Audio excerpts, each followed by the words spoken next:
Inflasi pada September 2022 yang sebesar 5,95% YoY menjadikan Indonesia termasuk 5 negara dengan inflasi terendah di dunia. Klaim tersebut diungkapkan Menteri Koordinator Bidang Perekonomian Airlangga Hartarto di Jakarta.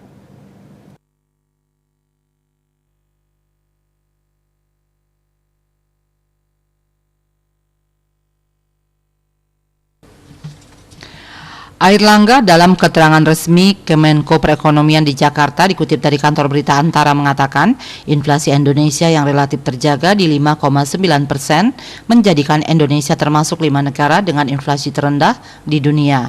Menurut Airlangga, capaian itu sangat luar biasa mengingat dunia saat ini sedang dihadapkan pada the perfect storm yang terjadi akibat pandemi COVID-19, konflik perubahan iklim, commodity prices, dan cost of living. Ia menjelaskan inflasi Indonesia yang tergolong rendah ini merupakan hasil dari sinergi dan kolaborasi seluruh pihak dalam menghadapi tantangan dan ketidakpastian global. Hasil sinergi dan kolaborasi turut terwujud melalui capaian pertumbuhan ekonomi Indonesia yang tercatat di atas 5% dan berhasil berada di peringkat 2 di antara negara anggota G20.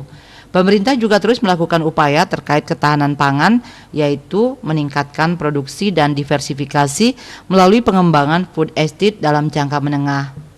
Ia mengatakan Indonesia saat ini surplus pupuk bahkan berhasil mengekspor sekitar 2 juta ton urea setiap tahun. Sementara untuk stok beras relatif lebih aman karena Indonesia mampu memproduksi 32 juta ton dalam 1 tahun sehingga diperkirakan sudah swasembada dalam 3 tahun. Upaya food security tersebut termasuk salah satu fokus presidensi G20 Indonesia selain penguatan arsitektur kesehatan global, transformasi ekonomi berbasis digital, dan transisi energi. Selain upaya pengendalian inflasi, mendorong ekonomi dan memastikan ketahanan pangan, pemerintah sekaligus berusaha meningkatkan daya saing usaha mikro, kecil, dan menengah UMKM.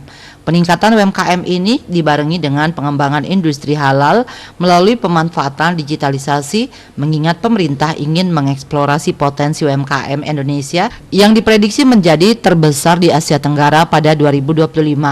Pemberdayaan UMKM halal melalui pemanfaatan teknologi digital akan menjadi kekuatan besar yang berdampak signifikan bagi peningkatan perekonomian nasional dan kesejahteraan masyarakat.